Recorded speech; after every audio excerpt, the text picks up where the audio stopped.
Welcome back to the show. Fantastic, freaky, funny Football Friday. We'll get into all of the NFL action coming up this weekend. Falcons host the Seattle Seahawks. That's the first game of the weekend. Looking very forward to that. My brother going out of town again this weekend, and he leaving me with baby's kids. Well, I'm just joking. I absolutely love them kids, man. They love Yu. They call me the ultimate uncle. They call me Yu for short. So Miles, the oldest nephew, he has a little league basketball game, either basketball or soccer or something like that. I don't even know what it is.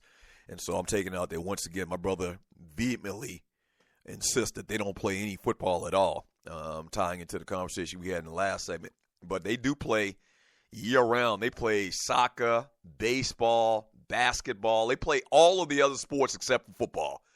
And nowadays they even got this flag football stuff, which is, I guess I get it, to try to get your coordination or whatever. But we didn't even have that option when we were growing up. No, you put on pads and you go out there and hit each other and Oklahoma drill and all of that stuff, man. So this Saturday, I'm taking Miles and Mason to a little basketball game or whatever it may be, and then later on that evening, the Falcons game. Falcons game is at 4:30 p.m. And then on Sunday, we head to Alabama, first track meet of the season. Oh, man. First track meet of the season. Baby girl looking good, though. I think she's going to really have a breakout year this year. I hope so, because if she don't, we're going to have to try to do something else. I'm serious. Shit. Yeah. She's been doing great. This is her third year. And last year, she really made big strides from year one to year two. So I'm expecting the same thing this year. It's just familiarity. Familiarity getting stronger. They actually had her doing weight conditioning, over the last couple of weeks or whatever. Nothing real strenuous or whatever, body weight type stuff where they go with the coaches and, they do squats without weights and stuff like that. So she's really excited. See, this is a big difference between the first year when she ran and now. Like the first year, she was just trying to figure it out, and she was getting her ass dusted, so she didn't like that at all. And I was like, listen, you got natural ability. I mean, clearly, you're your daddy's daughter. You got natural ability, but, these other kids been out here, and they've been training, and they've been, they know the sport. They understand how to run, the mechanics of running, whatever. You're going to get better. And so last year, she started winning some medals, and now this year, man, she is excited to actually go out there and compete. Yes, sir! Yeah! Hey, 404-382-0338. You can also email me at Doug@theDougStewartShow.com. The Chargers have hired former Buffalo Bills interim head coach Anthony Lynn as their next head coach. Oh, yeah, and he is a brother. That's 2 in 2 days. Good Lord, is the world coming to an end? Yeah. Lynn is the Chargers' 16th head coach in franchise history and the team's first African-American head coach. Rams and Bills head coaching vacancies have been very pertinent. He was elevated from running backs coach to offensive coordinator in Buffalo 2 games into the 2016 season when then head coach Rex Ryan fired offensive coordinator Greg Roman. A Texas native, Lynn played running back at Texas Tech in 6 seasons in the NFL, including stops at the Denver Broncos and San Francisco 49ers. Lynn mostly has experience with running backs coaching in the league, including stints with Jacksonville, Dallas, Cleveland, and the New York Jets before landing in Buffalo. So, man, congratulations to this Anthony Lynn kid. The Joseph guy got the job in Denver yesterday. And I told a little story yesterday, if you didn't hear it, if you didn't tune into the show, that, you see this a lot. You see a lot of guys that start off in college, and they see that there's kind of like this glass ceiling as far as black coaches, and they move on to the NFL. And, I mean, listen, let's be honest. So that makes what, 7? Is that 7 or 8? I think that might even be 8 black head coaches now in the NFL. If you talk about 8 divided into 32 teams, that's an incredibly high percentage in relative terms to like 15 or 16 black college coaches out of 146, I think, Division I programs. And it might even be more than that. So, I mean, congratulations to Anthony Lynn, man. I hope these cats go out here, man, and they handle their business. Like, you need to go out there. We were always told this when we were growing up. My father always said we got to be double as good as our white counterparts. And I'm sure a lot of you listening to the show have heard that same thing growing up, man. And Mike Tomlin, man, with the success that he's had, the success that Tony Dungy's had, I mean, they make, these young guys getting these opportunities available or possible. So I hope that the Lynn kid, man, is ready to come up and do his thing and win some games, man. San Diego moving to L.A., that's a dream job. That's a pie job. You the head coach of an NFL team. It may be San Diego, and they may not, win a Super Bowl in the next couple of years or whatever. And they're moving to a city, and they're probably not going to have a lot of fans in the stands. And they got 30, they're going to be playing in a 30,000-seat stadium or whatever, man. But I absolutely I love the idea, man. I love the chance that this young dude is getting, this opportunity is getting. Congratulations to him. Also in coaching,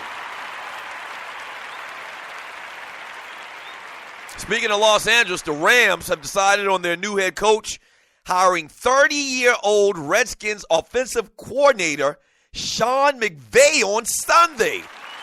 Or actually on Thursday, yesterday.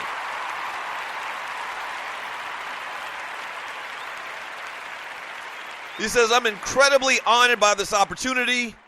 And I want to start by thanking Mr. Stan Kroenke and Kevin Dimroff for their faith in me to lead the Los Angeles Rams as head coach, McVay said in a statement. McVay, he says, collectively, we are committed in building a championship-caliber team, and I'm excited to start that process and make our fans proud.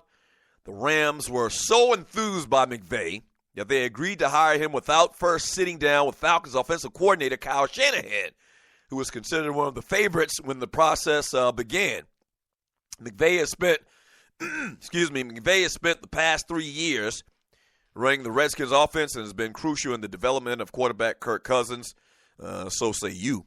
The Rams are hopeful that he can do the same thing with Jared Goff, who basically was garbage this year. Really struggled, number 1 pick in the draft, and really did not produce. So they're kind of bringing in a guy that's familiar with quarterbacks and has had verifiable success with quarterbacks. Because, Kirk Cousins, your quarterback. Kirk Cousins put up the numbers that he did, even though he was up and down, very inconsistent. 1 week he looked fantastic. 1 week he looked like Joe Montana. Next week he looked like, I don't know, Steve freaking DeBerg. I don't know.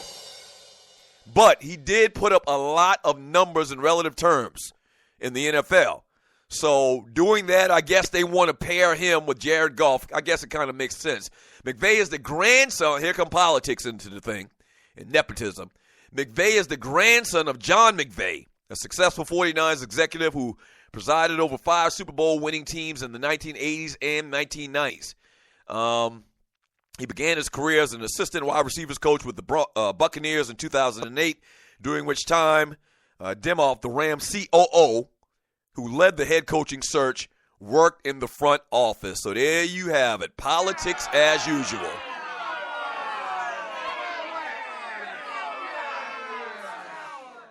McVay then coached receivers in the now-defunct United Football League in 2009 and joined the Redskins in 2010.